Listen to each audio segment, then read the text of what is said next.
इनकलाबी के साथ मैं हूं शाहिद नज़ीर चौधरी। दोस्तों, आज के वीलॉग में अदाकारा बाबरा शरीफ के हवाले से बड़ी इंटरेस्टिंग बात आपको बताने लगा हूं। आपने आमतौर पर उनकी बहुत सारी फिल्में देखी हैं, फिल्मों में उनको नाचते हुए देखा है, उनको गाते हुए तो आपने कभी नहीं सुना होगा।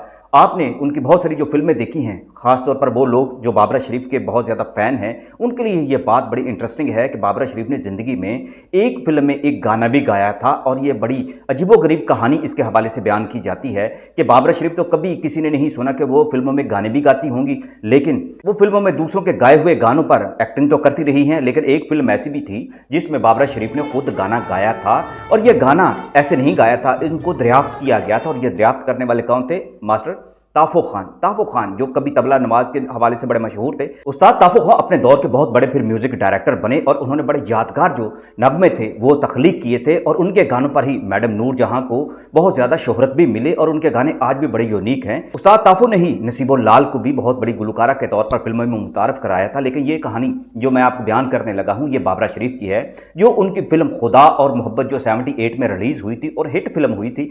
इसकी कहानी बड़ी इंटरेस्टिंग थी, और इस फिल्म के अंदर वहीद मुराद के साथ बाबरा शरीफ का पेयर बनता है। ये कहानी बड़ी दिलचस्प है इस फिल्म की।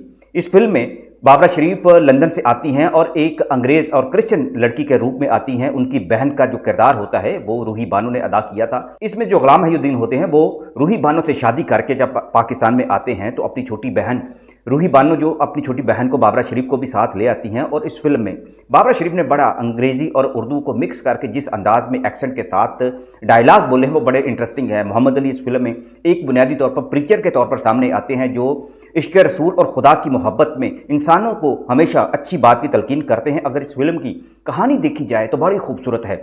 इस फिल्म के आगाज़ में ख़ासतौर पर ये मैं इसलिए आपको बताना चाहता हूँ कि बड़ी मुद्दत के बाद पाकिस्तान में एक बहुत अच्छी फिल्म एक बनी थी जिसमें इंसानियत का जो और इस्लाम का जो था सरबुलंद करने की कोशिश की गई थी। उस दौर में ये कंट्रोवर्सी चूँकि बहुत ज़्यादा चल रही थी कि इस्लाम पर तनकीद करते थे, और बहुत सारे लोग जो थे वो ये कहा करते थे कि इस्लाम जो है तलवार से फैला है। यूरोप में बहुत ज़्यादा इस हवाले से बहस शुरू हो गई थी। उसी दौर में फिर इकबाल यूसुफ साहब ने ये फिल्म बनाई थी, फ़याज़ हाशमी ने इसकी कहानी लिखी थी, बल्कि गाने भी स्क्रीन प्ले भी उन्होंने ही लिखा था। उन्होंने इस फिल्म के अंदर एक जो मैसेज दिया था वो ये था कि जब गुलाम मोहिउद्दीन रूही बानो से जो एक क्रिश्चियन का किरदार अदा करती हैं और उनसे शादी करके पाकिस्तान आते हैं, साथ अपनी वो छोटी बहन को ले आती हैं जो बाबरा शरीफ हैं, तो उनकी वालदा इस बात पर नाराज़ होती हैं, तुम एक गैर मुस्लिम के साथ शादी करके क्यों आए हो, हमारा मज़हब इजाज़त नहीं देता। और ये कहानी इस तरह से टर्न लेती है कि मोहम्मद अली फिर रास्ते में आ जाते हैं और कहते हैं कि अहले मज़हब से किसी भी मुसलमान लड़के को शादी की इजाज़त है और आप इनकी शादी की मुखालफत नहीं कर सकती, ये इस्लाम के मुनाफी है और इससे हमारे जो मुसलमानों का जो है जो तशख़्ख़ुस जो है ख़राब होता है। ये कहानी इसी तरह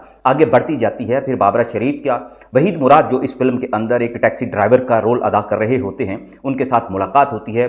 वहीद मुराद खुद भी एक नमाजी परहेजगार करैक्टर के तौर पर सामने आते हैं।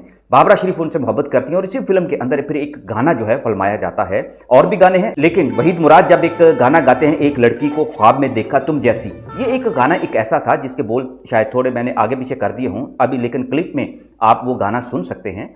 इस फिल्म के अंदर जब वो गाना गाते हैं वहीद मुराद साहब, इनके पीछे जो गाने की असल आवाज़ होती है वो ए नैयर की होती है।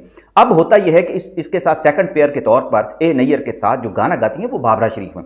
अब बाबरा शरीफ जबकि इस फिल्म के लिए गाने के लिए नहीद अख्तर भी मौजूद थी, उन्होंने इस फिल्म के दूसरे गाने भी गाए थे, लेकिन ताफ़ो खान साहब ने एक ऐसा कमाल कर दिया, वो अक्सर बाबरा शरीफ को गुनगुनाते हुए भी सुना करते थे। उन्होंने कहा कि इसके अंदर कुछ पीस है इस गाने के अंदर, लेकिन जिस लहजे में तुम बात कर रही हो या इसकी कहानी के अंदर जो डिमांड है करैक्टर की, अगर तुम उसी अंदाज में इसी एक गाने को तुम खुद भी गाओ तो बड़ा अच्छा लगेगा। बाबरा शरीफ चूंकि खुद गुनगुनाया करती थी और ये एक बहुत बड़ा हसीन तजर्बा था।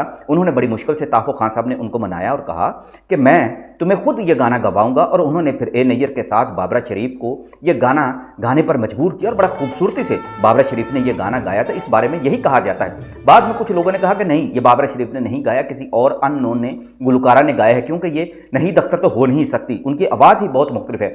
लेकिन ज़्यादातर जो मोतबर उस दौर के लोगों ने कहा कि ये बाबरा शरीफ ने ही गाया था, लेकिन बाबरा शरीफ गाने के हवाले से अपनी शोहरत नहीं चाहती थी।